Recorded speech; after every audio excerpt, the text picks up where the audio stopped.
નમસ્કાર મિત્રો આ વિડીયોમાં આપણે અદાણી ગ્રુપના શેર વિશે વાત કરવાના છીએ જે શેરમાં બ્રોકરેજ હાઉસ ખરીદવાની સલાહ આપી રહ્યા છે સાથે જ 2000 રૂપિયાથી પણ વધુનો ટાર્ગેટ આપવામાં આવ્યો છે તો આ કયો શેર છે અને કેમ આટલો મોટો ટાર્ગેટ આપ્યો એ આપણે સંપૂર્ણ માહિતી ડિટેલમાં જોઈશું તો આ વિડીયોને તમે પૂરેપૂરો જોજો જેથી જો તમારા જોડે પણ આ કંપનીના શેર હોય તો તમારે આગળ શું કરવું એના વિશેની માહિતી મળી રહે। અદાણી ગ્રુપનો શેર બુધવારે 1 જુલાઈના રોજ બજારમાં શાનદાર તેજી સાથે કારોબાર કરી રહ્યો હતો।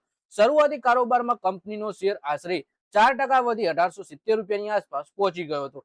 આ તેજીનું સૌથી મોટું કારણ વૈશ્વિક બ્રોકરેજ હાઉસ અને સ્થાનિક રિસર્ચ ફર્મનો પોઝિટિવ અભિપ્રાય હતો। તાજેતરમાં જ વિન્ઝિંગ પોર્ટ માટે થયેલી વ્યૂહાત્મક ડીલ પછી બ્રોકરેજનું માનવું છે કે કંપનીની લાંબા ગાળાની કમાણી, કન્ટેનર વોલ્યુમ અને કેશ ફ્લોનું ચિત્ર પહેલા કરતા વધુ મજબૂત બન્યું છે। એટલે કે 4% જેટલી આ શેરમાં બુધવારે તેજી જોવા મળી 1870 રૂપિયા સુધી પહોંચી ગયો। બે બ્રોકરેજ હાઉસ, એક વિદેશી બ્રોકરેજ હાઉસ અને એક સ્થાનિક બ્રોકરેજ હાઉસ, બે બ્રોકરેજ હાઉસે આમાં પોઝિટિવ અભિપ્રાય આપ્યો છે અને એક વિન્ઝિંગ પોર્ટમાં આ કંપનીએ ડીલ પણ કરી છે જેથી એક્સપર્ટ માને છે કે આવનારા સમયમાં આ શેરમાં સારી એવી તેજી જોવા મળી શકે છે। જેફરીઝ અને મોતીલાલ ઓસવાલ બંને અદાણી પોર્ટ પર પોતાનું બાય રેટિંગ જાળવી રાખ્યું છે। તેમણે જણાવ્યું કે વિન્ઝિંગ પોર્ટને લઈને લેવાયેલું આ પગલું માત્ર એક રોકાણનો સોદો નથી પરંતુ આવનારા વર્ષોમાં ગ્રોથનો મોટો આધાર બની શકે છે। એટલે કે કંપની છે અદાણી પોર્ટ અને જેફરીઝ અને મોતીલાલ ઓસવાલ બંને આ શેરમાં ખરીદવાની સલાહ આપી રહ્યા છે। ગ્લોબલ બ્રોકરેજ ફર્મ જેફરીઝે અદાણી પોર્ટ માટે 2160 રૂપિયાનો ટાર્ગેટ પ્રાઇસ જાળવી રાખ્યો છે જે વર્તમાન સ્તરેથી 22%ની તેજી દર્શાવે છે।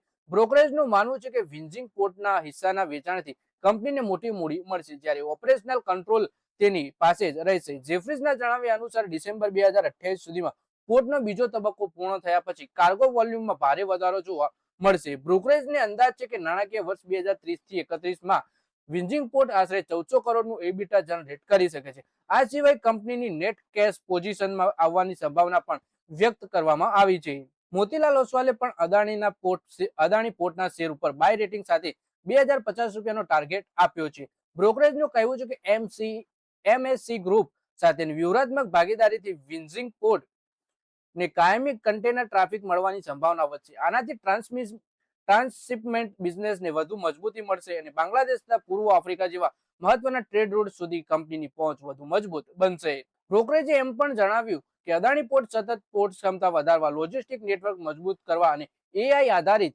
ઓટોમેશનમાં રોકાણ કરી રહી છે। આ જ કારણ છે કે કંપનીના આવનારા વર્ષોમાં ભારતની સૌથી મોટી ઇન્ટિગ્રેટેડ ટ્રાન્સપોર્ટ યુટિલિટી બનવાની દિશામાં ઝડપથી આગળ વધી રહ્યું છે। મંગળવાર 30 જૂનના રોજ અદાણી પોર્ટ્સે જાહેરાત કરી હતી કે એમએસસી ગ્રુપની ટર્મિનલ શાખા ટર્મિનલ ઇન્વેસ્ટમેન્ટ લિમિટેડ વિન્ઝિંગ પોર્ટમાં 49% હિસ્સો ખરીદશે। આ માટે ટીઆઈએલ આશરે 1.397 અબજ ડોલર એટલે લગભગ 12000 કરોડનું રોકાણ કરશે। જોકે અદાણી પોર્ટ્સ પાસે 51% ભાગીદારી રહેશે અને પોર્ટનું ઓપરેશનલ કંટ્રોલ યથાવત રહેશે।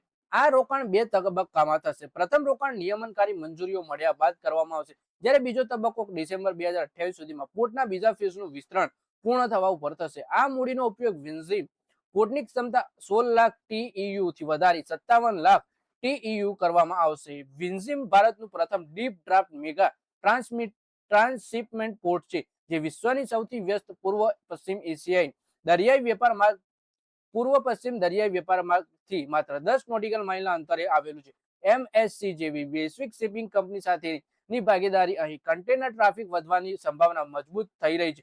શેરની વાત કરીએ તો અદાણી પોર્ટ્સનો શેર બુધવારે 1 જુલાઈના રોજ કારોબારના અંતે 1848 રૂપિયા અને 20 પૈસા ઉપર બંધ થયો। એટલે મિત્રો આ વિડીયોમાં વાત કરી આપણે અદાણી પોર્ટના શેર વિશે જેમાં બે બ્રોકરેજ હાઉસે ખરીદવાની સલાહ આપી છે અને 2150 રૂપિયા સુધીનો ટાર્ગેટ આપવામાં આવ્યો છે। તો મિત્રો આ વિડીયોમાં બસ આટલું જ।